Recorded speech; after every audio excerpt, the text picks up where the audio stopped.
My camera's messed up. I look like I'm on Batman 66. Okay, what's going on, everybody? Oof, I am flushed out. All right. Hello. Smirkin' Bear and Mr. B having a good conversation this evening. So excellent. When you're awake. Absolutely. Ooh. 3 3/4 inch scale Rancor for 35 US. Okay, that probably sounds like a pretty decent idea, decent price. We'll find out. We have. I don't consider him a Padawan much anymore. I definitely feel a lot more in that role. So I think we've got the workings of a Jedi Master and the collecting of the vintage stuff. So we can definitely get learned and educated tonight. So I saw that custom that you're working on, Mr. B. That looks pretty sweet. All right, great. I just achieved the goal. Excellent. Hey, Crazy, how's it going? Troy, howdy. Okay, hey, Brian. Okay, Anonymous. Okay, everybody, David's here as well. So I do have to say, first off, so Joey's already here. He's hanging out in the back. He's streamed a lot today. So I would imagine a lot of you guys either spent some time or the entire time in over at Super Awesome Geek Show's stream today to raise some money for his brother.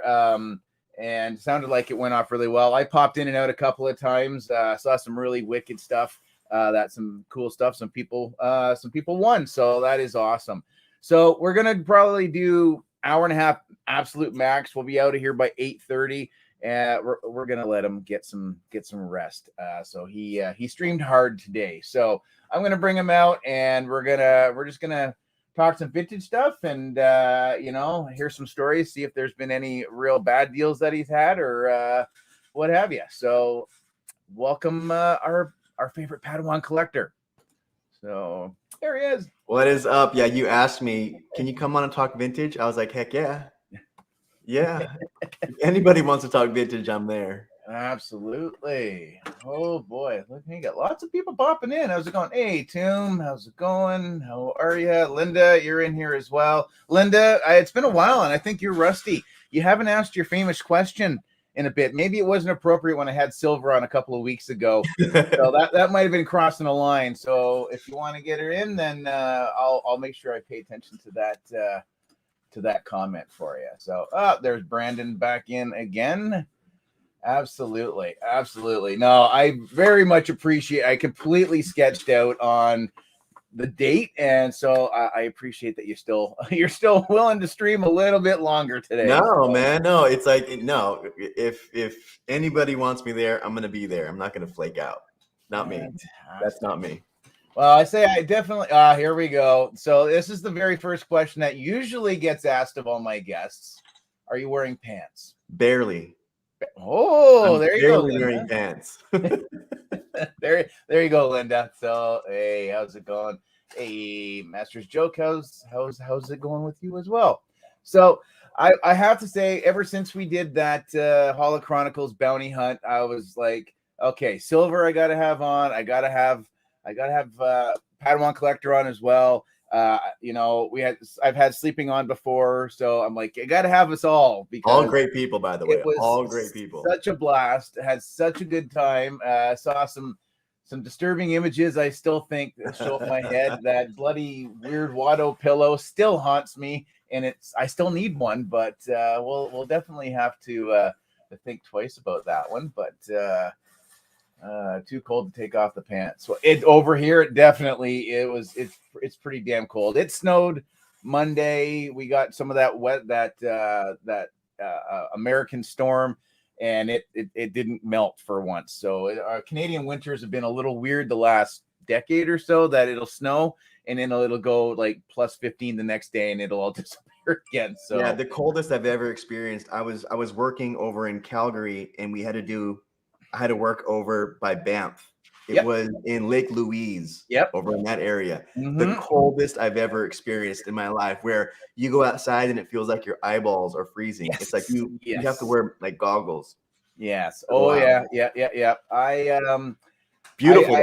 I moved to BC I lived out in BC for a couple of years, and my best friend when I was growing up as a kid, he was living in Winnipeg at the time, and I hadn't taken like a holiday or vacation in forever. And I was like, you know what? I'm going to take the train. So I took the train from BC, went into Winnipeg in the dead of winter. And I was dressed for BC winter, which is like, oh, that's a snowflake. And that's it. You see like one drop of snow.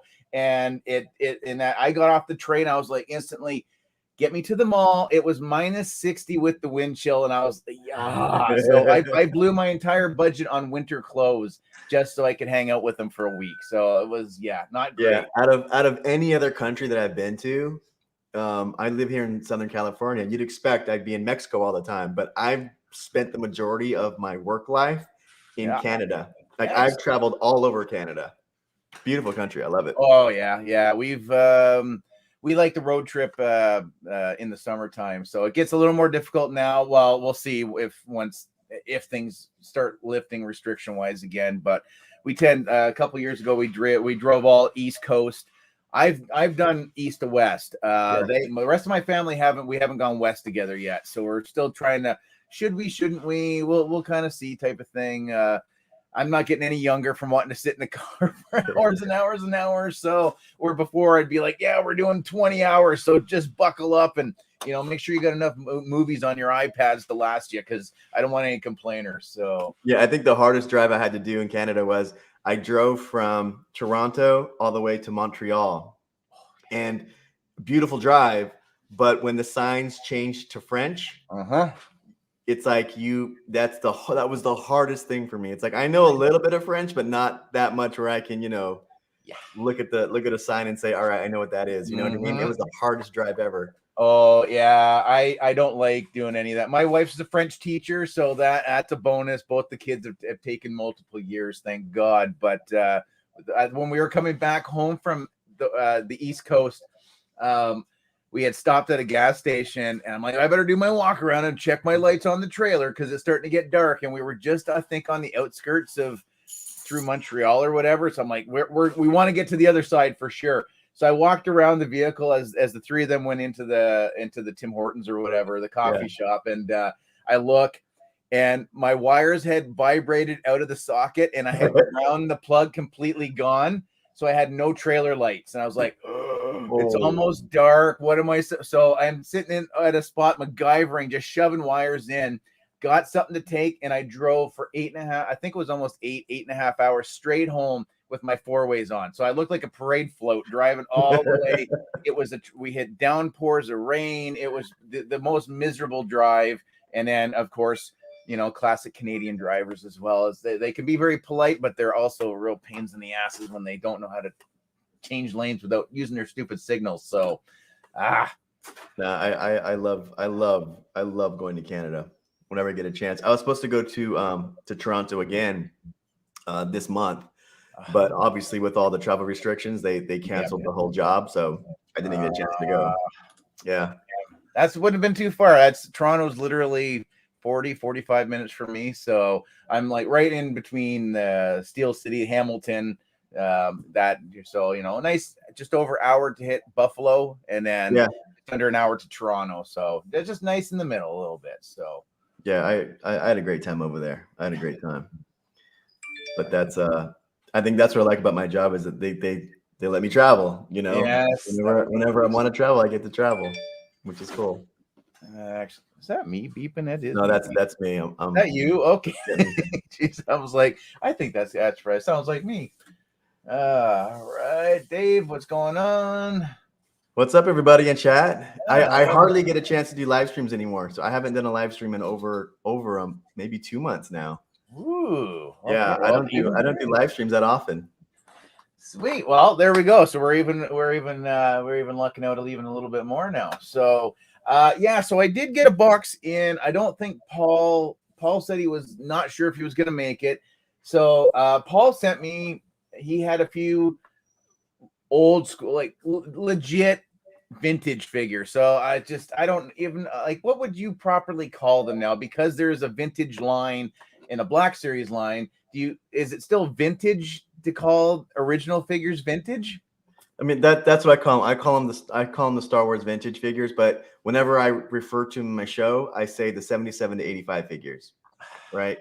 Like that's what I call them. That's where I think the vintage is the 77 to 85, right? Because that's what the vintage is to me. And then they started back up again in the early 90s, and that was that. But for me, the vintage is the 77 to 85. Start off on the Star Wars, end up on the Power of the Force 1. Yep. Vintage line.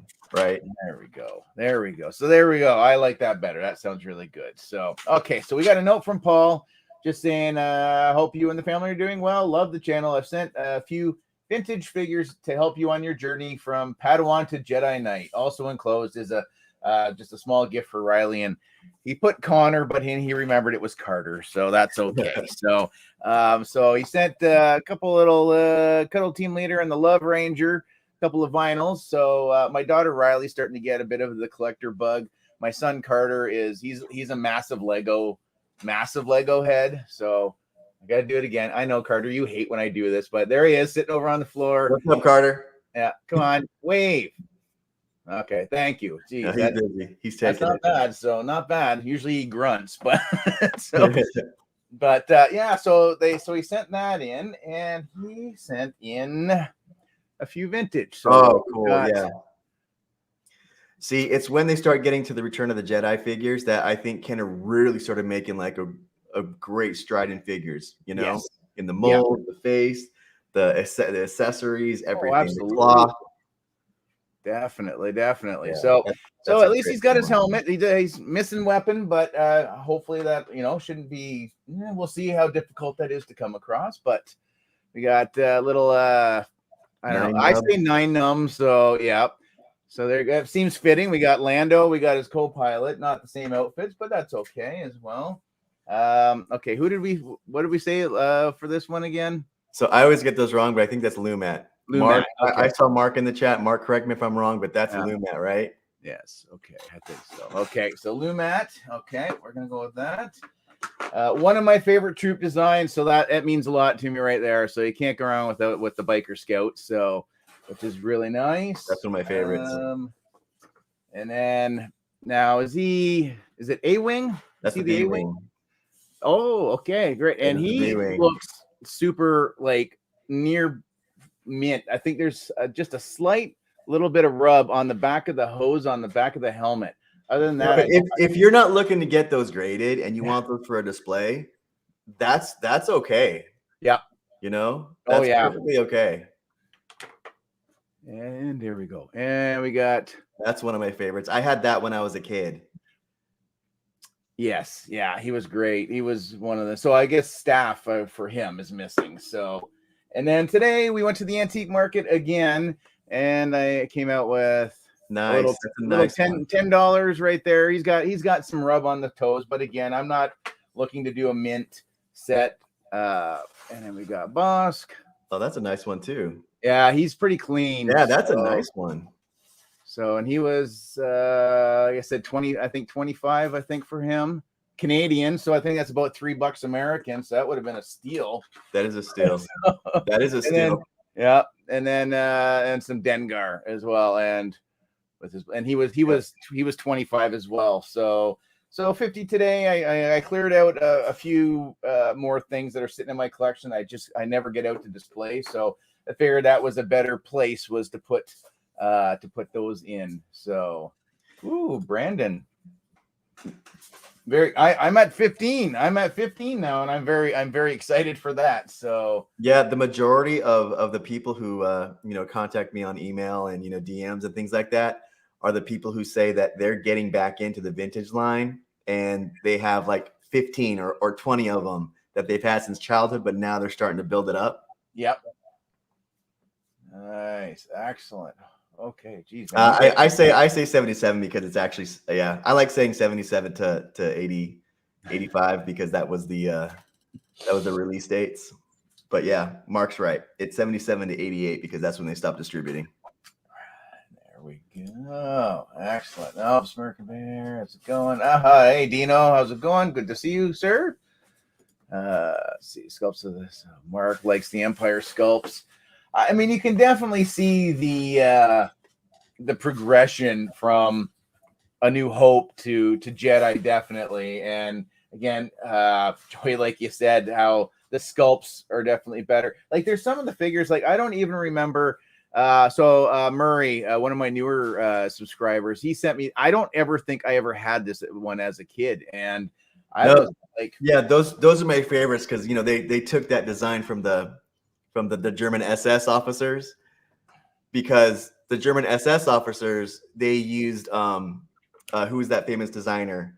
It was a famous designer who the Nazi officers got to design their outfits so they look sharp, right? And as a kid, I liked the way that those looked because they just had the nicest uniforms, right? Yeah. Hugo Boss. Hugo Boss was a designer of the Nazi officers' uniforms. So they took the Hugo Boss designs, put that into the movie because they wanted to replicate the German officers. So that's why they're so sharp looking.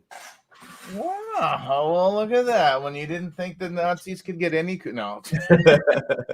Wow, that is crazy. Hey, G, how's it going, Fort? Hey, all right. I mean, good company. All right. So we'll see who gets where. I'd like to at least get the initial 11, or is it not? It's 11, right? The initial 12. 12. Thank you. Oh, yeah. Lord.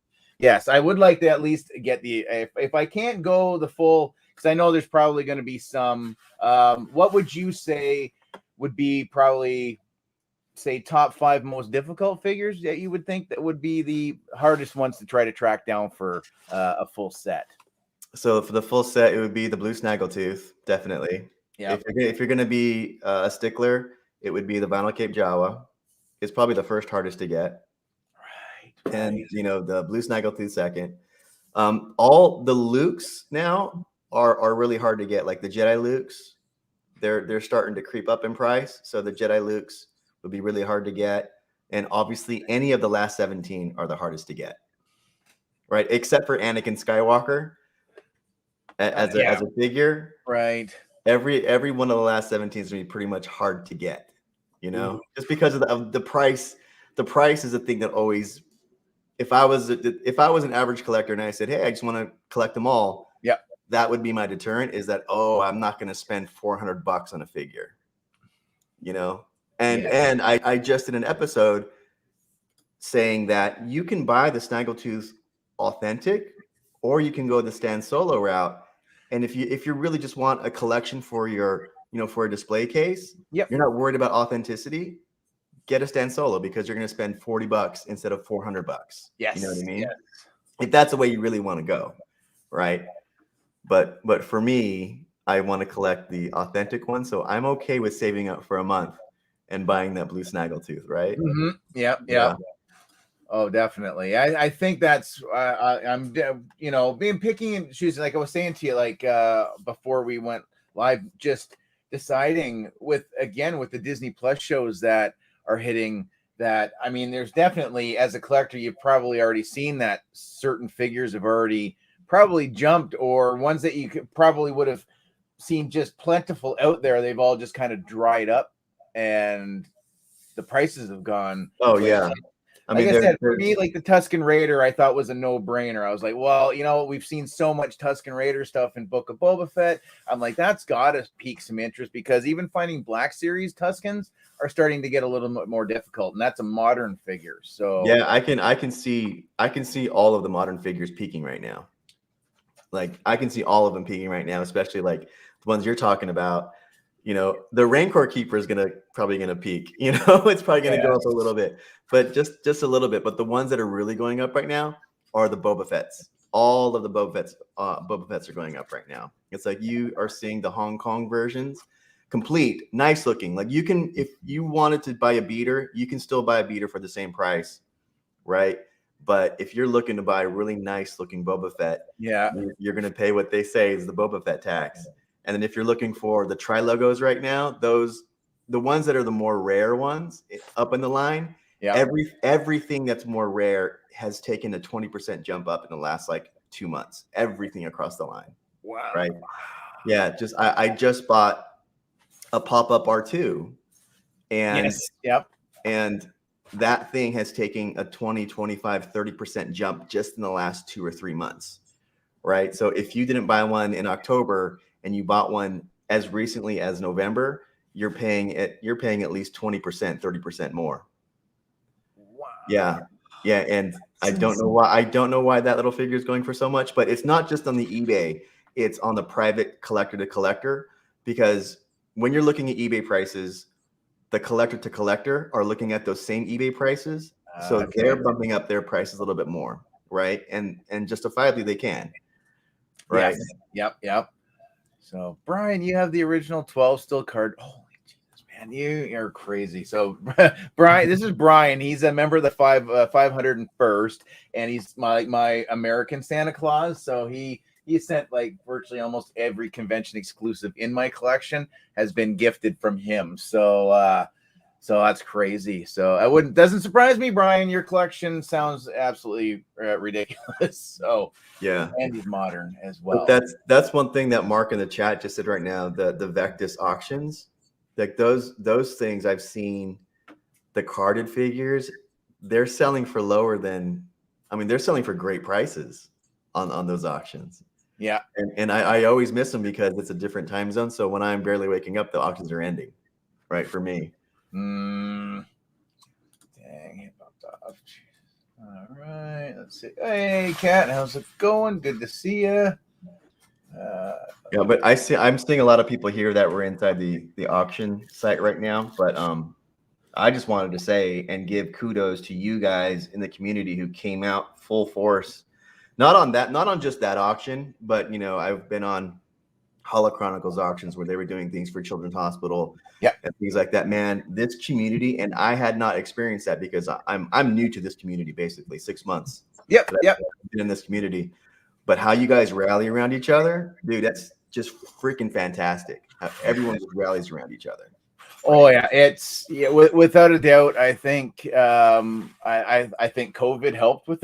I think if there's one good thing to come out of it, I think it's been this and that. There's been more faces to go with some of these names that we've seen in the chats quite a bit, and yeah, definitely between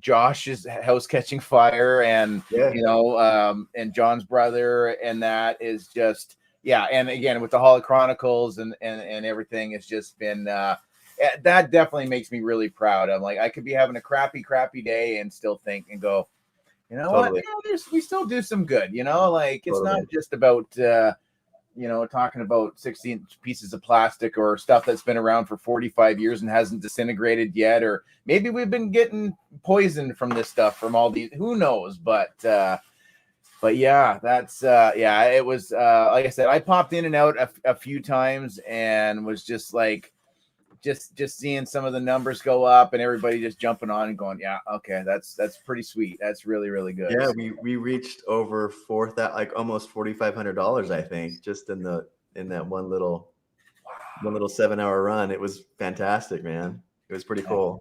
Crazy. Yeah, but a lot of the people that are in this chat right now, where they were buying some cool stuff and a lot of cool deals too. Oh yeah. A lot of cool deals.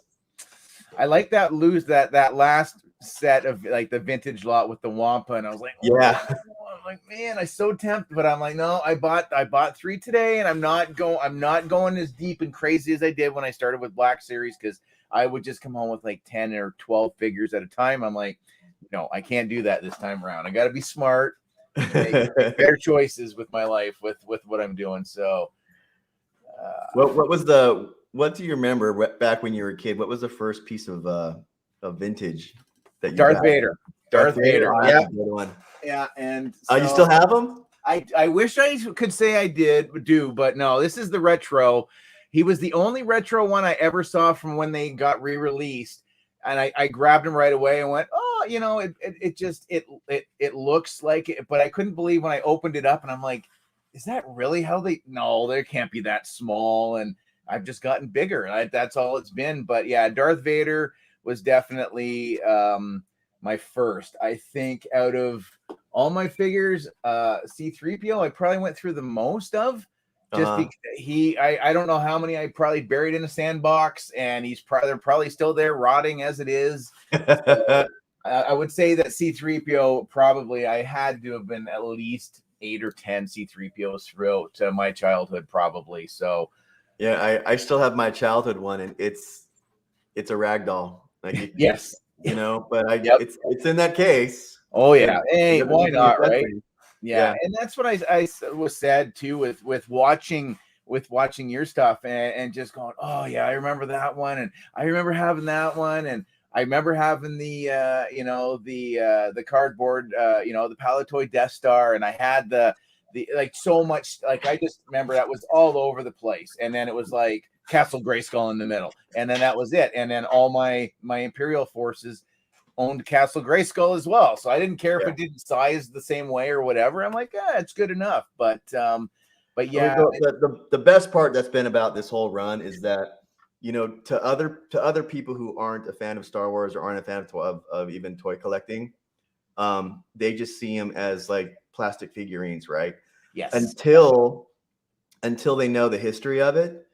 And they're like, oh, I didn't know that about the figures. I didn't know, you know, like I just did a huge episode on the blue snaggletooth about the history and why it's so rare and what makes it the blue snaggletooth and why is it so expensive, you know. And when you start digging down to the history and you get down to the nitty gritty, I've had people who watch the show say, I don't know about the figures, but the way that the history unfolds, it's interesting. Yes. You know, and then people say, okay, now I get it. Now I get why you guys collect. Now I get what's going on, you know?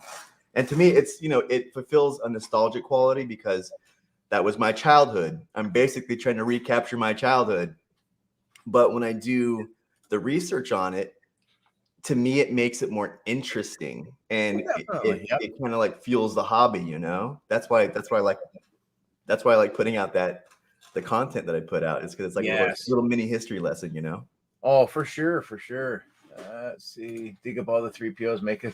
Well, yeah, I did find at that antique market, they've got I think it's 80 or 85% complete droid factory set is still sitting at that antique fair. How much? It was $70 or $75. That's a great price. Yeah, depending on condition, that's a great price. I might have to. We brought, all four of us went today, and Carter and I, when he's feeling in the collecting sort of the looking mood, we can take forever, and Riley can be, you know, here and there. My wife's just kind of like, okay, I did a once around, like it smells like my parents' basement, can we, you know, kind of, can we go now type of thing. So I really wanted to look a little closer at a few pieces, because they've also got an original X-Wing complete, a little faded, but it's got all four of the laser cannons still on there, the canopy's still there, the landing gear's still there, R2, I think the function is still there to open the wings, and it's $125. And I'm like, again, maybe that's a decent price, could be maybe a little for the over. X-Wing. It's like you can probably do better. If it's just loose, it's just a loose X-Wing. Yeah, just loose. Yeah. You can do better than that. I would say it's kind of the top of what it should be, depending on condition, right? Right. Everything's in there. Stickers are in there. The laser cannons are on the side. Yeah. The battery works. If it's super in good condition, 125 I can see. But if it's not, then you start going down. You know, like you can probably pick up a decent one for like 60, 70. You know. Okay, so, that's good to know. Yeah, so I don't know. Might be having a little bit. Yeah, I don't know if we'll get into the ships again, but because I'm already spaced out for the time being. Again, I'll make the joke again until I lose a kid. I'm very, very tight on where I'm going with stuff. So, and now that I've been suckered back into the helmet game a little bit, that takes up a lot of shelving space. So, but here's a trick. Here's a really quick trick. If you guys are in the chat or anybody who's watching this in the replay, the best trick to do when you're looking for vintage prices and you're not sure, like on anything, figures, vehicles, whatever, is there's an app called Star Wars Tracker, which is great because then you invest in that app and you can see what the past eBay prices were. But if you don't get that app, you just go on eBay and you look at all the past sales. You do a search for, let's just say, X-Wing, right? The X-Wing Kenner, 1978. You put as much details in there. You put that in there, look at all the past sales, and take screenshots or just write down what the highs are, what the lows are, what the conditions are, and just take like a little mental snapshot in your mind of what the average price is for that, right? But just don't stop there, because when you're looking at eBay, you're looking at about 20 to 30% more, right? Than what a collector to collector sales are. Okay, right. So you have that. What you want to do is you want to join as many vintage Facebook groups out there that you can. And there's a lot of good ones. So you join these Facebook groups that are all about vintage. Yeah. You go there and there's a search feature on any of those groups. You do a search and you type in the same thing, vintage Kenner, X-Wing 1970 or whatever you want to put in there. Yep. And everything that was mentioned about those X-Wings are going to show up, and it's mostly sales. And you're going to find the true collector to collector sales, and if I was you, I'd just look in the past like 6 months. Yeah. Those are the real true prices that you're going to want to look at. And you can see the condition, the pictures, ask questions, whatever. So if you take those 2 data points and you average them out, that's what you should be paying, right? And then you start getting educated on like condition. What is the bottom of the condition prices? What's the top of the condition prices? What are the crazy? Don't even touch those because the seller has delusions of grandeur prices. Right. So yes. Once you start seeing that over and over and over again, it's like playing a musical instrument. It's like after a while, it's like muscle memory. You can just see a figure and a price and say that's too high. Yep. It's like automatically. That's good to know. Yeah, that's the one thing is, like I said, with what I've been kind of grabbing or gravitating towards, like I said, with that antique shop, because it's staff that are looking after everything and they go through, I was like, I'm trying to cherry pick, the odd ones. Like they've got, what was one of the ones? So the C-3PO that you can take apart and put in the net bag that Chewbacca wears, $45, and he looks pretty bloody shiny. So I'm like, again, a Canadian, I don't think it's a horrible price for some of the stuff. I think if it's most stuff that I've seen at this place, which I think is also a benefit, because I don't think it's like the people who have the stuff in the booths are like, oh, there's a new Disney show, I better go run back in there and mark the prices up on my stuff.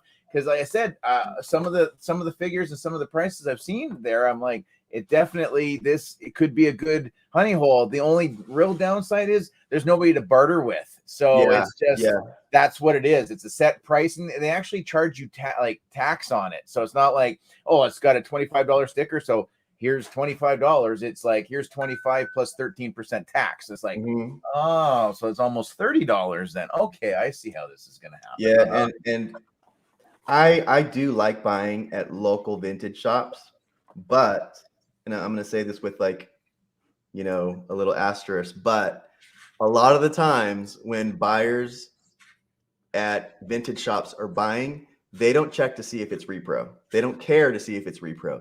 Right. The buyers usually they're not really educated about vintage. Yeah. The vintage line. So they'll buy entire lots. 25% of that might be repro, and they'll resell it. Right. And the other thing of that is like they're going to sell it for about the same prices as eBay. The good thing is that I always barter with vintage shops to take off 25%, 20%, right? If I can. If I see that it's a figure that's in really good shape, I'm going to barter down at least 10%. And if they say no, I'm not going to buy it because their prices are too high. Right. Yeah. I think vintage shops are usually too high, unless I can barter it down. Oh yeah, for sure. Yeah.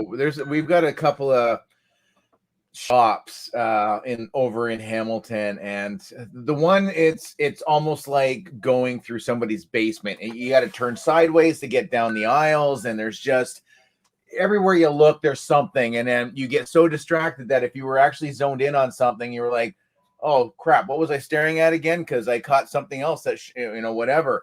And then the other shop, he just, I don't know how he makes any money, because the stuff goes in and it's really cool. You see the vintage Transformers, you see the G.I. Joe, you see the Star Wars stuff, and then you go in and you want to make a buy or a deal and go, throw me a bit of a bone and you'll definitely have me come back, and I'll buy some more stuff from you. Like, this isn't maybe a one and done. I would like to buy multiple figures, especially if I've got 15 or 16 and I got 80 more to go. do me a little solid here, So that's what I do is every time I go into a shop, I make friends with that owner and I let him know exactly what I'm doing. Yes. Right? Like I'm gonna be a repeat customer if you give me the good deals. If you know a lot that's coming in, call me and let me know what figures are going. And they have, like, they'll say, hey, I'm about to buy this lot. These figures are in there. I know that's on your list. Yeah. Here's what I'll do for you, right? Because they know I'm going to come in there. And I'd rather buy in person and skip the shipping and skip waiting, especially if they're like carded or graded figures. Yeah. I'd rather go to direct sellers than, Yes. Definitely. Now, what so far in your journey of going and trying to do the full run, what would you say is probably so far would be your the best deal that you've come across? Oh man. So I've been doing a lot of in-person to person buys lately, just because now a lot of collectors here in town know what I'm doing. They've seen the channel, they reach out to me and say, hey, I live in San Diego. You want to come see this lot that I have? And they give me really good prices now. So as I'm transitioning to mint on card collections and boxed item collections, like the higher dollar items, those are the phone calls that I get recently. But when I was starting out, I didn't know squat about these figures. The best deal that I've gotten so far was my first two last 17 figures, the EV99 and the Imperial Gunner. And alone, EV99 can go for $400 in mint condition, right? In horrible condition, you can find one for like 150, and that's with an arm that came off and you just pop it on, right? So 150 is like the bottom of one. Maybe the jaw doesn't work. Maybe she's missing an arm. You got to put it back on. Yeah. $150 maybe. The best of the best you're going to find for 400. So there's that cost. The Imperial Gunner with the Endor pistol and no rubs, mint, you can get it graded and get like an 85 plus. That's going to run you about $350 average for that figure. So I bought both of those for $130 together, which was amazing, right? Because both of those usually go for 400 and 130 alone. So I got those both for like I think it was 135 actually for both of them. So that was great. Yeah. So that was the best deal I got. And that was from a seller who, there's a lot of people who want to pay for their kids' braces or their daughter's wedding or something pops up and they're like, I need to get rid of this. The first thing that pops in my mind is that, oh my God, it's repro, because I don't care if anybody buys repro. It's just not what I'm doing. Mm-hmm. So if I'm going to spend that much money, I got to know if it's authentic. So, you ask the seller, is it authentic? You ask for pictures. In my little pool of collectors now, I can send photos and say, I don't know anything about this. Back then, at least, is this authentic? And that's when they sent me a lot of reference sites. They would say, yes, it's authentic. Next time you should go to this site because, it'll tell you everything you need to know. But very cool. That's the worst thing, is getting into the figures that are a lot of money and you're buying it online and you're not sure, but it's a great deal and you have to pull the trigger. So you ask for as many pictures as you can. You ask the seller, and that's also when you buy goods and services, just in case. Yes. If you ask for goods and services. The best one is Macari, because this happened to me and I haven't put it on a show yet. I bought a last 17 figure, and as soon as I got it, I showed it to one of my trusted friends here in where I live. Yeah. We found out that the accessories were reproduction, and the seller didn't know they were reproduction. So I had to contact the seller and say, hey, this is a repro. I took photos of it as soon as I got it. And luckily I document me opening up the boxes. I showed everything, saying this is how it came. This is unboxed. So the seller was cool and said, all right, I'll refund you. So I sent it back and I got a refund. But that was on Macari, and you have I think 3 days to do that. Oh, interesting. Okay. So we don't have Macari over here, unfortunately. I wish we did, but we've got Kijiji, but they don't. There's no guarantees or anything like that. So it's it's again, buy at your own risk type of thing. Right. So if you want to get it shipped or, you know, I tend to look at for my search radius within, you know, debating, like right now it's winter time, and if I don't have to go outside, I won't. Like I hate the winter. It's just abysmal, and snow tires and having to bundle up, and it's just crap. So I try to keep my search radius within maybe half an hour drive right now, and then when the weather's better, you know, I'll extend it out a little bit and go, oh well, you know, whatever. Somebody's got a say, you know, original complete tauntaun for whatever. Yeah, it's a little out of my range, but I'll still go. But like right now, like I'll just keep searching Facebook Marketplace, and I've seen again some stuff come up or whatever, and going, yeah, if they're not super beat up, right? Maybe a tenner. That's why I'm doing 2 runs. I'm doing that loose run back there. Yeah, because I could be more relaxed, right? The one thing that I try to do is keep the figures authentic to the actual accessories, because to me that's just the fun of the hunt. Yeah, and it's me learning about the figures, right? It's like I don't want to pair the wrong color blaster with one that didn't go for. But if it's scuffed up, if there's like paint missing or paint in the hair missing, or they have an eyebrow missing, that's cool. You know, I'll pay $20 less to get a figure that is in decent shape and not pay like the full mint price. But that's why I'm doing my grading run, because it's kind of fun for me to try to get the best looking example at the best price that I think that I could send in to get graded, and have that as like, you know, I always say, like, don't invest in these things to make money.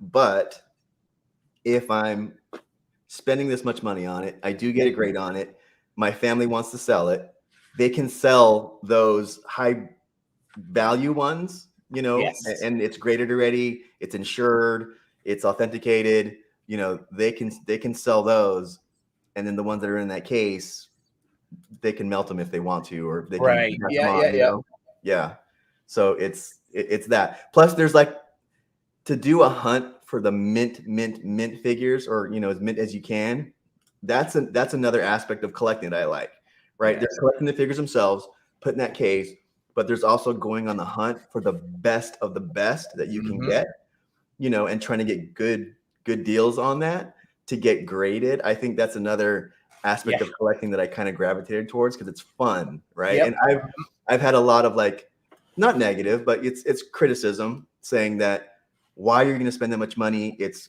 a waste of your money. But to me, it's a hobby. It's fun. Exactly. You know, I have the money to spend. I want to do it on this hobby. My dad plays golf, and he spends just as much money as me, you know, doing this. It's fun for me, right? It's fun. So to me, it's the hunt, it's the research, it's finding the best of the best, it's pairing the right accessories with the right figure. It's just, I don't know. To me, it's a fun hobby. Oh, right? Without a doubt. I mean, I think, you know, I've been, and I don't think it's any surprise to a lot of people watching.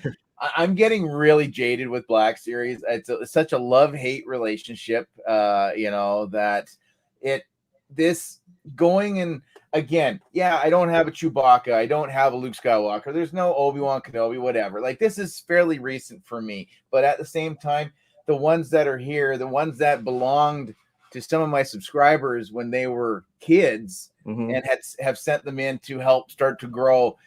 I mean, that just means the world to me, and it makes me a lot more passionate again. Like, I actually I have to get an original Stormtrooper. I need to get a Darth Vader. Like, I want to, you know, get as many as I possibly can. If I don't, you know, if I end up tapping out at 60 or, you know, whatever, I'm still going to consider that a win, because that's 60% of my childhood I can kind of get back, minus vehicles and play sets. But you know, I was into collecting like the Black Series and stuff like that, but I wasn't as focused as I am here.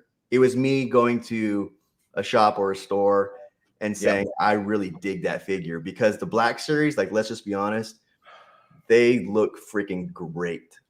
It's like, you know, there's a lot of other lines that I like. You know, I like Masters of the Universe. I love Transformers, but the Black Series, to me, the art that they're doing, I think it's like modern pieces of art, of figure art. So I can see why people are like want those figures. Like, I want a lot of the figures. I just can't buy them right now because my money's being spent on the vintage line. Yes. But to me, I think that some of the best work that toy makers are doing is in the Black series. That's what I think. Yep. The thing that doesn't appeal to me is that I don't think there's enough appeal for me to start doing a whole collection because of the whole historical thing. Yeah. That's why I like the vintage line. Yeah, 100%. There's like history behind it. And it's like, that's just what I think, right? That's just my opinion. But I love the history behind every single figure. To me, that's what makes that special. No, and I couldn't agree more. I mean, with the Black, like some of the stuff I think is amazing. Some stuff I think is a bit of a cop out. Some stuff like stop with the exclusives, or do like the exclusive part of it, or we'll dip him in metallic paint and we'll put it back out there. It's just like, but that's what because I listen to toy shows, and I mostly listen to vintage. But when I listen to modern collectors, I like those nuances in your own collecting line. It's like, oh, this is just a repaint, and you can see, and you guys pull that out. And to me, that's like the aspect that I would get totally into. Yes, because there's that aspect of the collecting. It's like you get into the minute details, into like the articulation, the paint, the things that they were using. If it's just, oh, they just fixed her face mold, or they just put a new cloth on there. That to me is the aspect of collecting that I dig. It's like in the nuances of the nuances of the nuances, right? Yep. Yeah. Oh, for sure. Grading, actually, because you talked about grading, and that was another thought I had. So, average cost, or what is it? What does grading cost? Or what you like? Is there or different? I would imagine there's multiple services, and probably some that collectors probably gravitate more to than others, I would imagine. So I would say that if you're asking my honest opinion, I would say that only if I was talking to the average collector, I would say only grade the pieces that are actually high dollar amounts right now. Don't grade everything, right? Yeah. Grade like, I just bought a vintage collection piece that to the collecting community is rare. And luckily it was one that I've always wanted. So I bought it for the sole purpose to get graded, right? Okay. Because I think it's valuable enough to where I want to protect that value, protect that piece, assign it to grade, because I don't think that figure is going to go down in price anytime soon. So I would say to start out, only grade the figures that other collectors deem collectible, right? Because in those aspects, I know it's horrible to think of those as investment pieces, but in that respect, like let's just say the vinyl Cape Jawa, right? Nobody's going to buy a vinyl Cape Jawa if they're not making a full commitment into buying a vinyl Cape Jawa, whether it's graded or loose. Yeah. If you buy it loose and you think you're going to get a good grade on it, grade it, right? I don't care if you think it's going to get a 50 grade that thing, because those things are sought after, and those things shouldn't be kept loose. I don't think, in my opinion, I don't think anything that valuable should be kept loose. That's my opinion. I'd love to know everyone else's opinion. So, and then after that, like, let's just say a Chewbacca, a regular Hong Kong Chewbacca. Yeah. I would say it's up to the collector. I'm going to do it because I want a full grading run. Yes. But it doesn't make any monetary sense right now too, because you're going to pay, let's break down the prices, right? You're going to pay about $30. Let's just say $30 for a decent Chewbacca. Okay. Yeah. Right? $30, great looking figure. In your heart of hearts, and everybody's telling you that's at least going to score an 80. It's going to score an 85 and 80, right? So let's just say that you're going to pay about $35 to $40 to get that thing graded. So you've already spent 80, right? Yep. Like $70, $80. You're going to spend another $10, $15 to ship it. Yep. Right.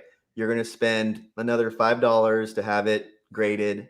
And if you want it inside a museum glass, you're going to spend another $15. So you're spending about $100 for that graded figure. Yeah. right? So does it make monetary sense right now? Probably not, but if you want to, you do it. But you can go out and probably buy one for about $120 already graded, and you don't have to wait 5 months for it, 6 months for it. Wow. So, okay, that was gonna be. I was gonna ask what the turnaround time would kind of be to get something done. So let's just say it's like a red snaggletooth or a Chewbacca. You're probably can find a better deal if you buy it already graded. Yeah. As opposed to finding a yak face or a vinyl Cape Jawa. You're probably going to save more money finding it loose and then getting it graded, but then there's that payoff because you don't know how authentic that is, right? Unless you know for sure that yak face is authentic. Well, it's hard to fake figures, but the pike or on the vinyl Cape Jawa, if the vinyl isn't reproduced, which is super hard to tell if it's reproduced or not. Okay. The Blaster is super hard to tell if it's reproduced or not. So in that respect, there's some figures that you want to buy loose and then get graded because in that run you'll be making money. If you're talking about making money, you'll make money. But if you can find great deals and do your shopping, like I said, you look on eBay, you look at what graded figures are being sold for, you look on the Facebook groups, what collector to collector prices are, and you get an average, and then you cost it up and say, oh, actually it's going to cost me the same to grade it myself or to get it graded, or you say it's going to cost me 20% less to buy it graded than you do graded. And they're always different for each figure. So that's where the legwork comes in and kind of like the nerdy research comes in. Yes. Is that if you really want to do this, you're going to go in that amount of detail because think about it, you're saving $30 per figure times 100 figures. You're going to save $3,000 in the long run, trying to do that run. You know what I mean? Yeah. No, I completely. Oh, believe me, my brain's going a million miles a minute now, going like, all right. Oh, let's see. What Tez? I got to ask. No, I haven't asked Joy if he's a red dwarf. What the heck is a red dwarf? Is that a star? Is that a star? No, it's a BB. Oh, I'm gonna butcher it, and any of the Brits that are in here are just gonna laugh at me. So like to me, a red dwarf is like a sun. Okay. Here I can. What do I got? I can show you my cross stitch.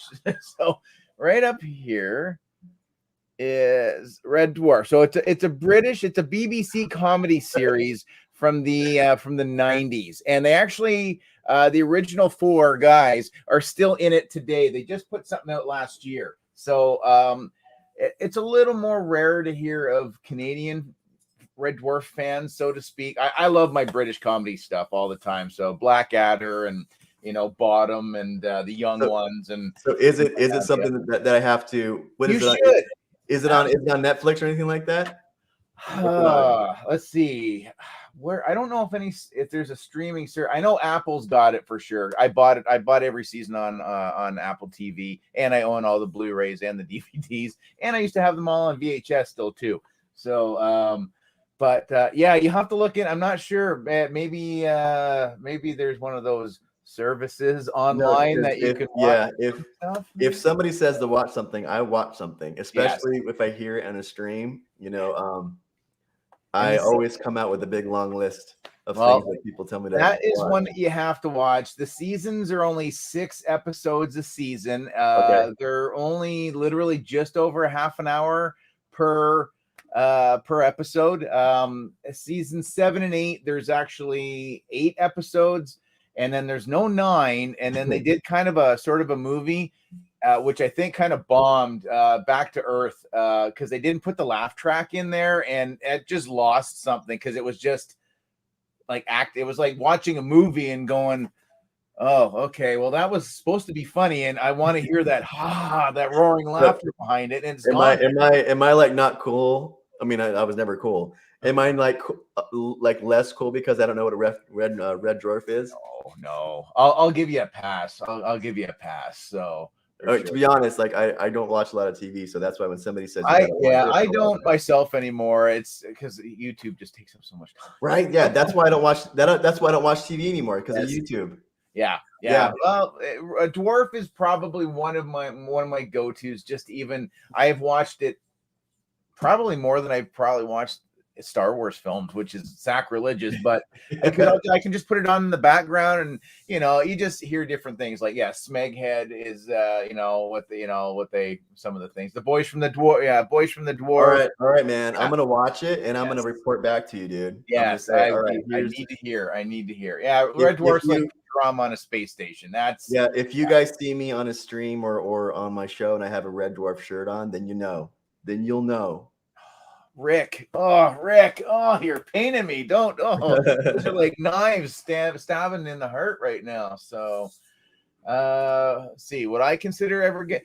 You know what? I've never once thought about getting any of my Black Series stuff graded. And I've got some pieces. I've got the 2013 Boba Fett with the Han Solo and Carbonite in the box.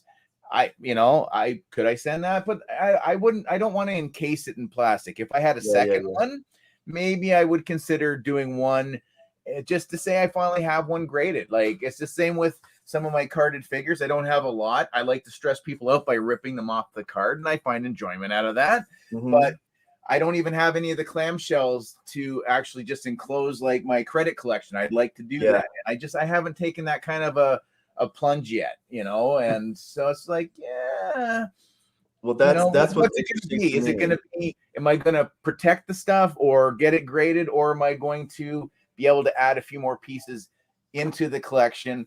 Because the grading and the cases are always going to be there. The figures, on the other hand, get more and more difficult to track down. Grading is I think grading is an area that isn't for everybody. It is definitely not for everybody. And I wanted to experience that because I wanted to experience the whole array of collecting, man. Yeah. And when I went into grading, I was like, dude, this is a freaking hassle. It's a freaking hassle.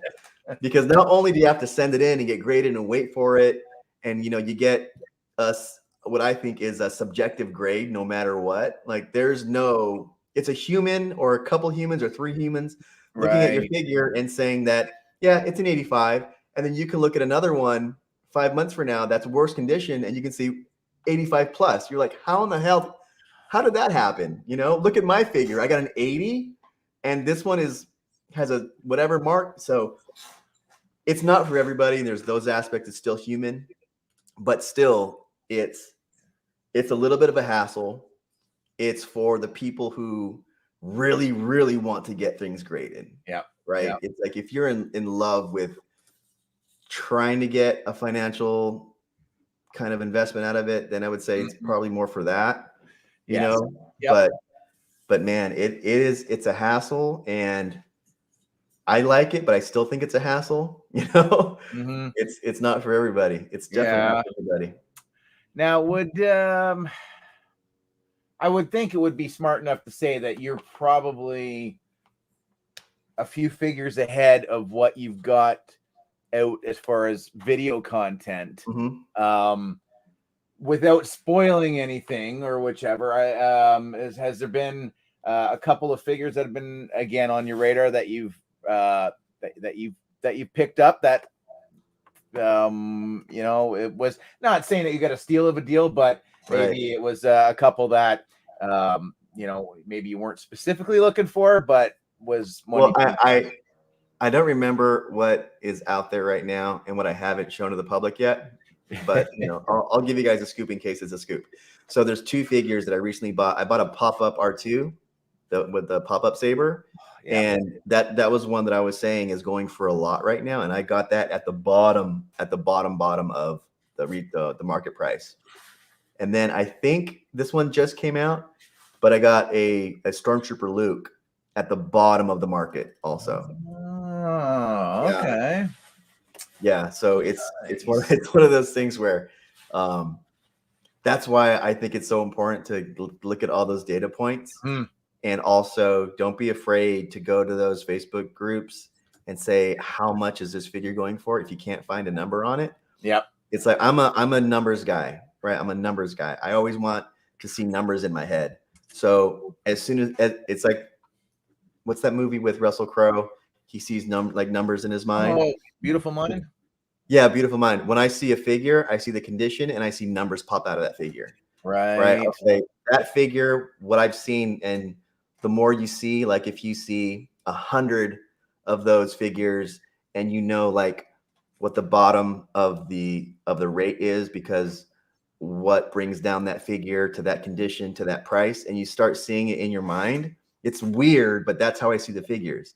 I see a figure and I see a spectrum, and then that spectrum I see dollar ranges, right? Based on like condition. So it's kind of like what I've trained myself to do, because I see these over and over and over again.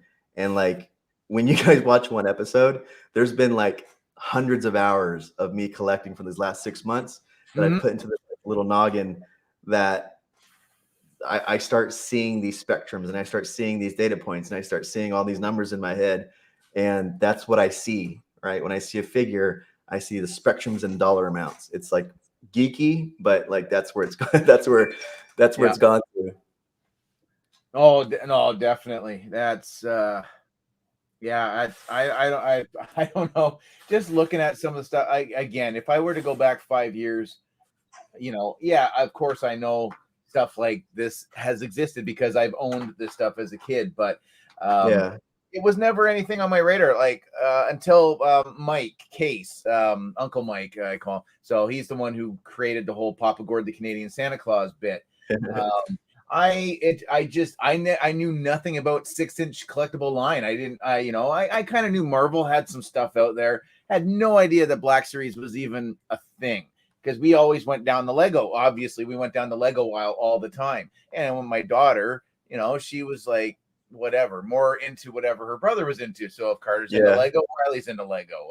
He wants a remote control truck. Oh, I got to have a remote control truck. So, that type of thing. So it was three $5 figures that I jumped on, which were not the best figures. The classic repack Jyn Erso, the one Cassian, and the Flame Trooper from The Force Awakens were the three. That's a great looking figure. I love the that Flame one's Trooper. a good one. Yeah. But that was the gateway that led to this. I'm like, that was a strong three to lead me into a thing. It wasn't like a Darth Vader, a Luke Skywalker, and an Obi-Wan Kenobi or something. You're like, yep, I'm hooked. Flame Trooper and 2 people from Rogue One. I'm like, okay, but it's been, most of the time it's been really enjoyable. A little bit of the time it's been really stressful. Again, this community has been great. Had it not been, I wouldn't be as complete as I am. I never had dreams of being I'm a figure completionist. I'm not like Shabby with his red box or any of that. Like,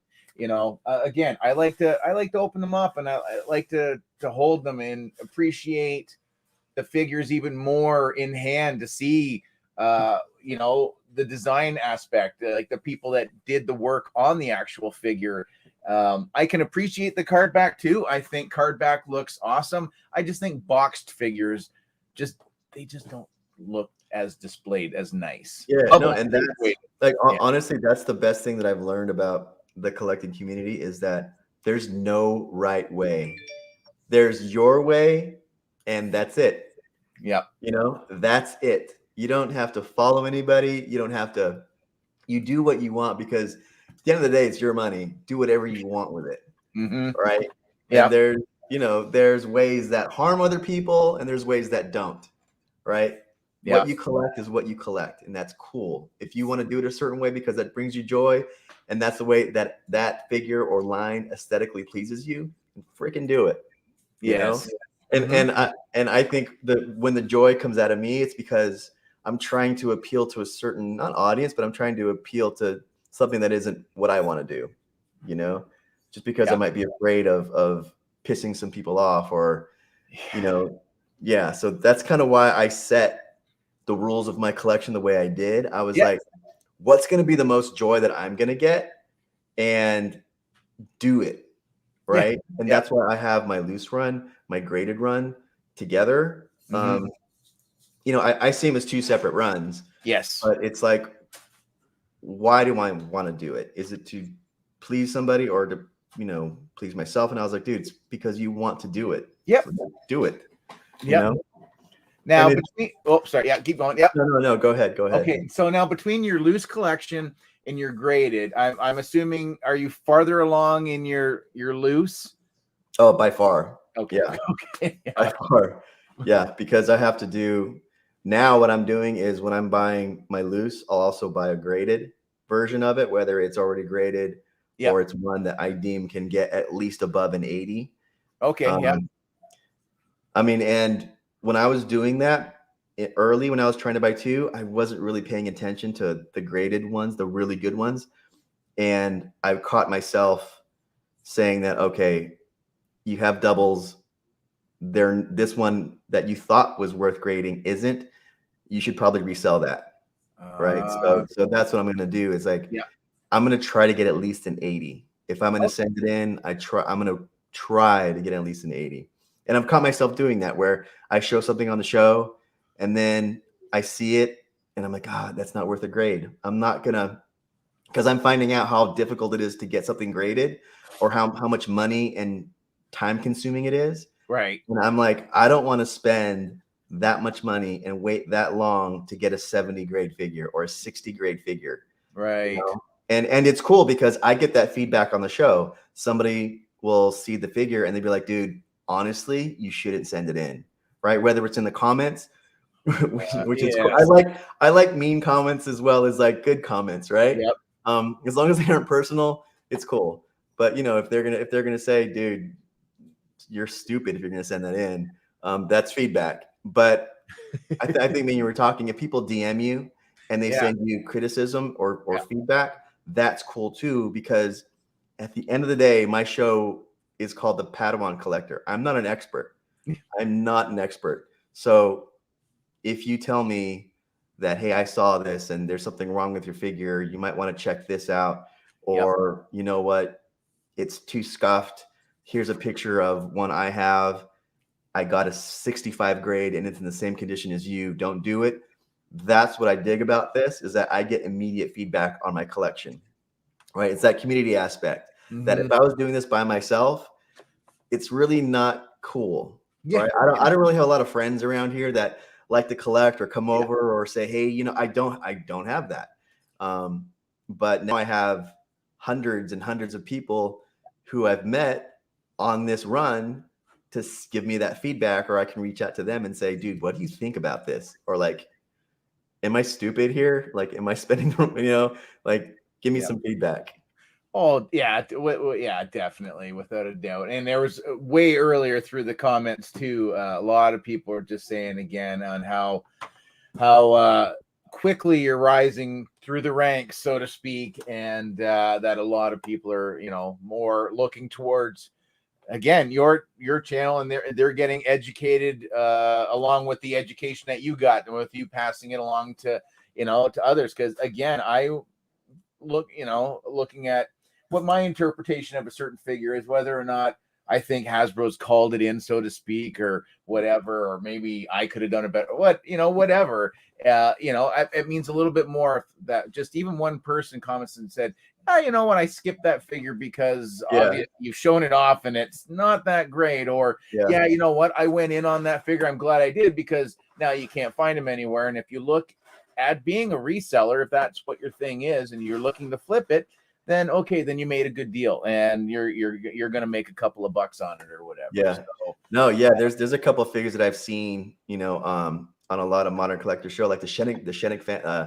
Fennec Shand figure. That to me is the best looking figure right now. You have it? That to me right now is one of the best looking figures. I got out of the, when Hasbro put up said that they had some, so these were, I guess, so of course, so I got the two main ones that I wanted, right, the Boba and the Fennec, and I got them as soon as they got here. I was like, oh, this is great. Opened them up, and it was not a great day, and I was like, oh, okay, yeah, it's great. And then on the shelf they went, and I didn't look at it twice. Now the last episode of Book of Boba Fett, as soon as I was done, I was like, I straight over to my shelf and grabbed her off the shelf, and then I was like, and I've been messing around with her ever since. So I just, what's your favorite figure that not just in the last year, but that you've ever gotten? Oh man. Oh Jesus. That's I know. I'm looking at your shelf, and I'm like, I wouldn't tell either. Definitely I've got a soft spot for Boba Fett. Yeah. You know, without a doubt. I'm rocking my little man. there. But so that 2013 SDCC set is definitely one of my favorites. I think my Kenner colored Boba Fett that I opened online, that Usual Mike found and put it up on his channel, and because he didn't know me back then, it was like some crazy Canadian guy opened up that friggin' Kenner colored Boba Fett on his channel, and I was gentle with it. I was one of the only ones that didn't shred off the card, but I'm like, again, I'm not going to keep it on card for monetary. It was a gift. It was my choice. I got beat up over that real bad, but it was still my decision to open that figure. Yeah. So it was a gift. I'm not going to sit there and go, okay, I'm going to leave it on there, and in 6 months from now, when you can't find it, I'll just out. So it's one of my favorite pieces, and I can actually physically grab it and hold it for a while. So those would probably be two of my tops. And like Darth Vader, without a doubt, I think the Empire Strikes Back one that came out for the 40th of Empire is just one of my favorites, I think. Yeah. No, those are great choices, man. Those are great choices. But yeah, it's for me, it's always interesting to see like what other collectors have is like either their focus or like this is my number one, because you're gonna get a lot of different answers, and it's like it always surprises you on what people's favorite figure is or favorite collecting journey is. Well, I was saying, like Mando definitely sparked. Like I was starting to wane a little bit. So the Mandalorian, seeing them pull original trilogy characters back into mainstream that we might have only seen on screen for 30 seconds out of 3 films or whatever. Was just like, oh boy. And as much as I kind of go, well, where's the original trilogy figures? You know, we're getting Bad Batch, or we're getting, you know, Mando, we're getting Book of Boba, we're getting like, but where's the episodes 4, 5, and 6 love? Because it really seems like they've kind of really dipped off just a, you know, we just got Ponda Baba and Dr. Evazan or whatever, but like, where is Hammerhead? Where are these other ones that Hasbro does such an amazing job on the creature sculpts, even more so than the actual human faces?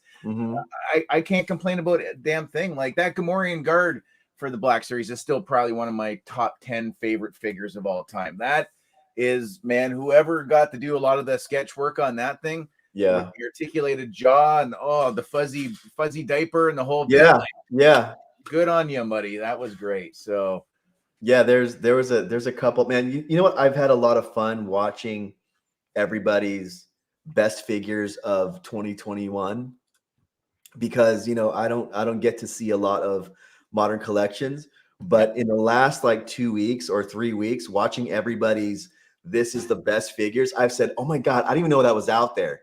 And like the Emperor's Royal Guard, that one to me is one of the best looking ones. The Fennec Shan is one of the best looking ones. I mean, I'm missing a lot more, but the Asajj Ventress, that was my figure of the year from last year, and she just the musculature on the back sculpt on that figure had set me off right there. I'm like, you put that much work into the back of a figure where hardly anybody's even going to look at it, then by all means, like the soft good, the shimmer that the skirt got, even with that the rubber inlay piece over the front, the tattooing was beautiful. The articulation's really great. So it was, I mean, Wrecker, he was just missed out.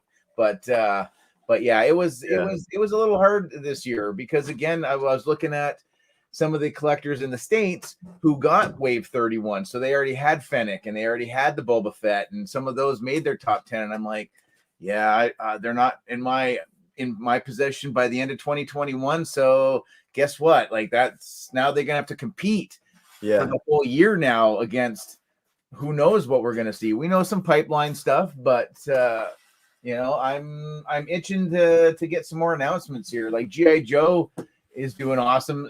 You know, Marvel Legends are just looking. Marvel Legends is going off right now. Holy geez. And I bailed on a lot. Like I went really heavy with Marvel last year because I just felt that the distribution and the shipping and stuff of the Black Series was so lax that I'm like, well, when I'm out looking for stuff, I see Marvel. I never see Star Wars anywhere, but I'm like, ooh, Marvel. But I flipped some of that and I got my Mandalorian hot toy. So like that was, that was an investment into focusing back to Star Wars. I'm like, I'm getting out of like no more Legends and I'm not going into anything else. I'm sticking strictly to Star Wars from now on. And then my daughter Riley's starting to get into collecting the 3 3/4 inch Indiana Jones figures. So those are rad. Well, she got a few of those, and I'm like, oh boy, here we go. So those I'm already rad. and stuff for that now too. So good for Riley. That's a rad line. Yeah. Oh yeah. Like she did pretty well. She got like a complete Indiana Jones. I think it was like $15 for was it 2 Indiana Jones and the Indian guy. So 3 figures, but it had the little the golden idol and just a few other little bits and pieces. I talked to Matt, Universal Collector, because I know he's been finding some of that stuff lately. So I'm like, I don't recognize this and this and this. What do you think? He's like, oh yeah, they were blind bags or things that came in. Oh, okay, great. So again, I learned something else about a different line I had no idea about. So well, that's what's sad about being if I was actively collecting the modern vintage Star Wars line right now, I would be super sad because I go into a Target, Walmart, anywhere, and there's one peg and it's Lando Calrissian and there's nothing else. But I turn around and I see Marvel Legends. I turn around and I see Master of the Universe. I see every other line filled up with pegs. I would be bummed out if I had to put in secondary markets, eBay, all these things that I didn't want to go to just to buy the line of figures. Like that would frustrate me. Yeah. And there's no toy shows right now. Again, we've gone back into restrictions. So there's nothing right now. Like there's, we're getting announcements for some of the big cons coming up, like some of the cast from Clerks, like Jay and Silent Bob and Dante and Randall and Elias are all going to be in Toronto for Fan Expo this year. Yeah. So I'm like, ooh, and then all of a sudden they're like, but so-and-so and so-and-so and so-and-so are going to be at Niagara Falls this year. Oh, okay. Well, which one are we going to do? I'm not doing both this year, but we're going to do one. Which is it going to be? So I'm hard pressed. I've met Kevin Smith and Muse a few times now, so I could probably pass on that one. But so because Riley heard that one of the drummers from AC/DC is going to be at the Niagara Falls one, and she's a drummer, so she's like, I want to go see him, and I'm like, okay, all right. Some of the Sons of Anarchy are going to be there, so my wife's like, a rad show. Yeah. So we'll see, but yeah, it's just like we were going to go. There was an 80s toy show coming up, and I think the Star Wars toy show coming up. But mind you, you're still going to find other toy lines in the Star Wars one, but they usually get 1 or 2 actors from the trilogy that usually comes down for autograph signings, but they're like, nope, that's it. We can't have any more than 4 people in a building together, and 3 people outside or whatever. End of January, we'll start looking at lifting restrictions a little bit again. So it's like, well, I would love. I have some double figure or triple figures. I would love to send you some figures to help you with your vintage run, if you'll let me. Absolutely. Hey, I do not ever turn down anything, and especially now with the vintage stuff, I've got that itch that I'm just like, okay, great, I got these, now I got to look for some more now. So and definitely, oops. Oh, sorry, Linda. Was there a question? I got to go back up. It's hard to keep track of the chat. What's the questions? Yeah, Linda. Here we go. Yes, I still have my Fets. They're just boxed for now. So, but yes, I have my Boba Fett's, which eventually they're gonna end up going up with my other Fett stuff that are up. I gotta rework every time you start getting stuff in a good spot, then it's time to move some stuff around again. So it gets a little frustrating and a little bit annoying. I'd love to go bigger on my Tron stuff. But again, it's the same thing with trying to track down the vintage Star Wars. Trying to find those original 4 Tron figures are getting a little more difficult, and they're getting a lot more expensive. And I'd love to be able to track down at least one of the light cycles, but those are just redonkulously priced right now. So, and it's not like there's still rumors of a 3rd Tron film, And the toys from Tron Legacy were not great by any means. No. But every time I go into a vintage shop and I see the old Tron toys, I'm like, oh, I want to get one. Yes. Just like every time I see vintage, every time I see vintage Transformers, I always want to just buy them. Always. Maybe one day I'll do a run on those, but not right now. Jeez, I couldn't even fathom that anymore. Now seeing what the Transformers are now to what we had as kids, yeah. Like, I don't know what we had as kids, but it definitely was not, that I've kept one Smoke Screen. I've got the latest version of Smoke Screen because that was my first Transformer. So I'm like, well, I don't have my original one anymore. I will. The update one is really good, just like Faker.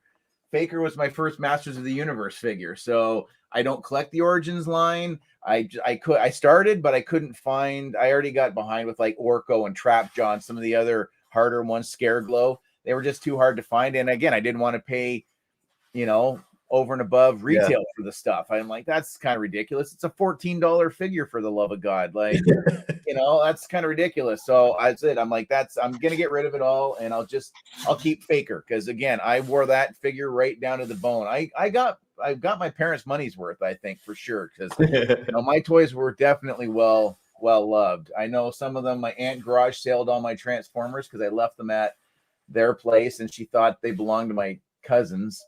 And then they put them out as a yard sale. And then I went by the next week and they're like, oh, those were yours? Yeah, they're gone. I'm like, oh no. So one of the classic stories, but Transformers is definitely a black hole. Black Hole is a black hole to fall down too, because that's another great line. Yeah. Well, here, you know what? I'm going to show you these. We're talking Tron. So this is a little weird stuff that I found. So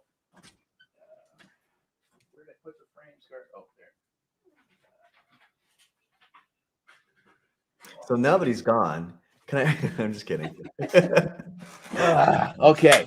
So again, this is Canadian collectible stuff from the serials from Shreddies back in the early 80s.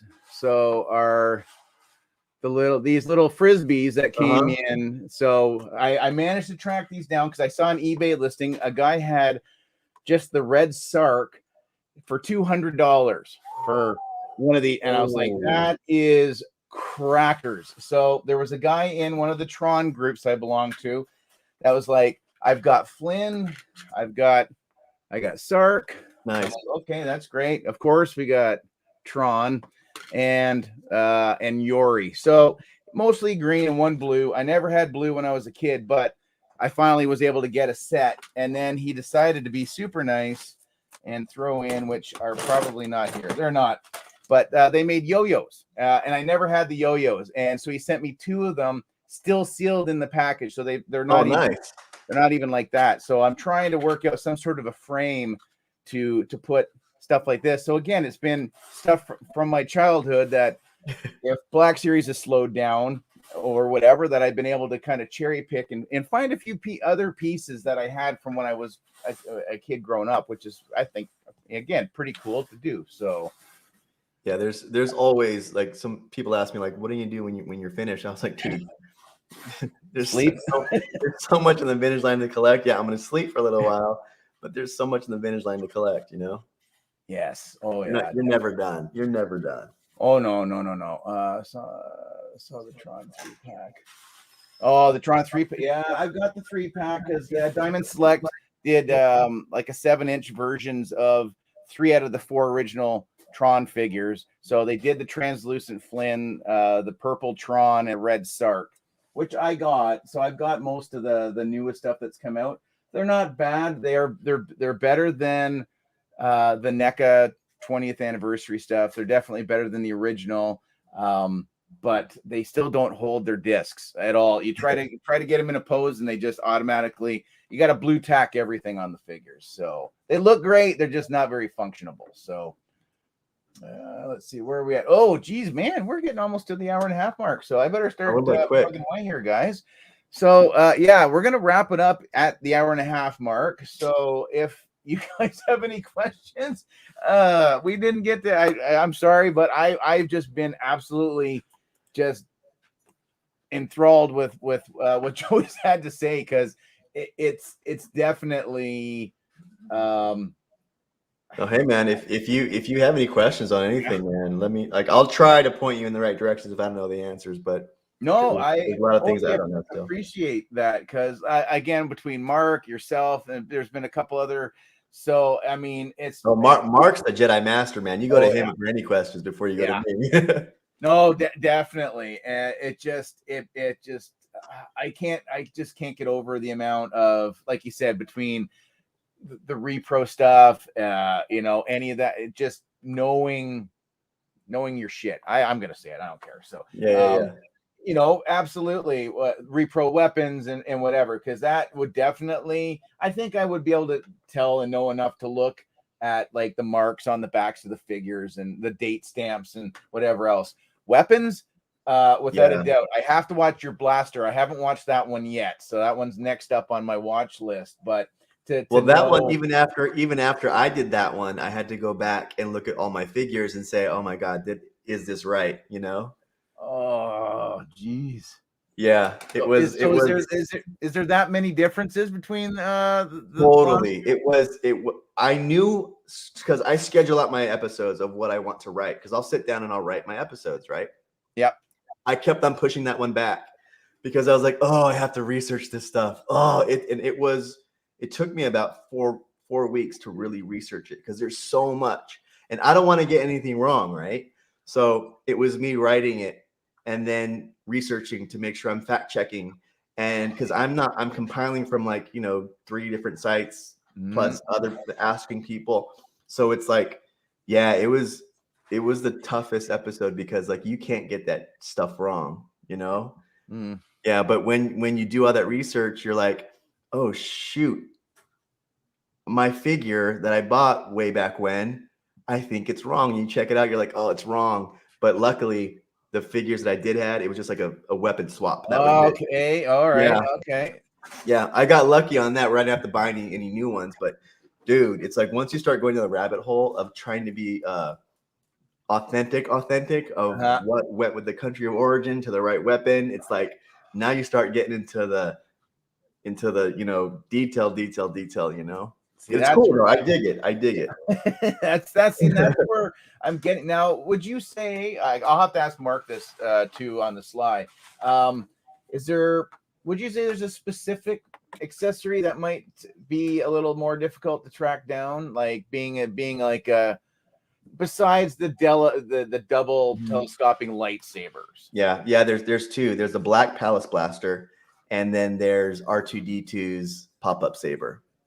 Off the top of my head, those are the 2 that are the most difficult because of the price and because they're so highly reproduced because of the price. Okay, right? All right. So people can reproduce them and sell them and pass them off as high prices and really trick people. So that's why it's like it's horrible trying to buy one of those, because you're always thinking, is this reproduction? So off the top of my head, I know there's others, but like the Black Endor Blaster or the Black Endor. Yeah. The small one. That's another one that is like hard to find on its own. Okay. At a decent price. Yeah. We saw a few weapons, like they had a few taped down, and it was pretty well, like the Endor Rebel Trooper. I think one belonged to one of the Hoth Rebel Troopers. Yeah. I think a couple of the Bespin Guard blasters, and they were about, I would say, and then they had Yoda's belt, and I think that the average price was about $15 per accessory. So I was like, I don't know, maybe again, supply and demand, because that's one thing anywhere I've gone, that's the one thing that I don't see a lot of, is just like here we've got a bin full of boss guns, or Stormtrooper blasters or whatever, because I think that was probably the most used weapon, is probably the Stormtrooper blaster. Yep. So I think that one and the Hoth, the Rebel Hoth. Oh yes. Yeah. That's right too. But the Rebel Blaster is the second one. But yeah, there's it's a rabbit hole, man. You start going down, you start researching your Imperial blasters, and you're like, oh, maybe I should have have dug down this hole. Yeah. You know. Well, hey, you're over the halfway mark now, so you gotta keep going. So I've been enjoying everything. I mean, obviously, there's been some impact that it's ignited something in me again to decide to try to get as close. You know, again, I'm not going to consider the collection a failure if at all.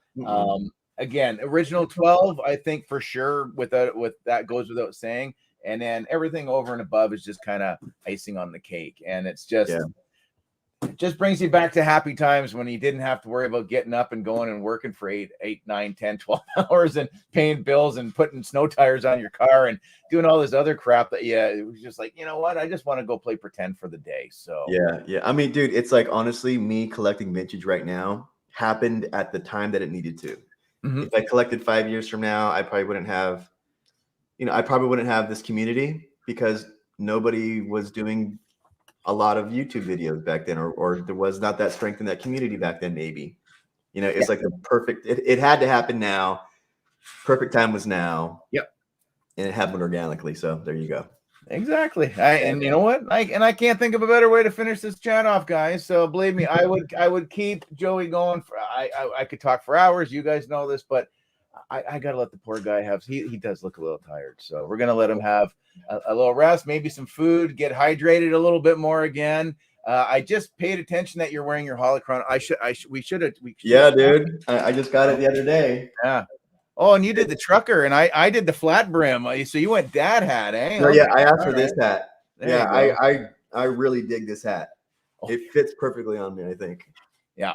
Absolutely. Yeah. My daughter approves on the flat brim. She's like, yeah, you're good. I'm like, that still feels weird not to crimp it, but they asked me, it's like, do you want the folded one or do you want the flat one? I was like, oh, I like the curved ones. Yeah. See, and you've got hair. So I need the protection here because I don't need to get the trucker on the back of the brain. So which is good. But okay, thanks for having me on, man. I really enjoyed talking with you. And any questions that you have or whatever, I'm gonna send that. We'll talk offline, but I'll send you that figure that you need. Fantastic. No, that was great. I couldn't think of a better way. Last guest until if I come back, guys. So I couldn't think of the last two guests, Silver and Joey was perfect. I couldn't have picked a better way to finish July. I wish. January, we got one more stream next Sunday, open house. So again, if you're chilling and you want to pop in for a few to say hey or whatever, I'm going to put the link up for the chat next week.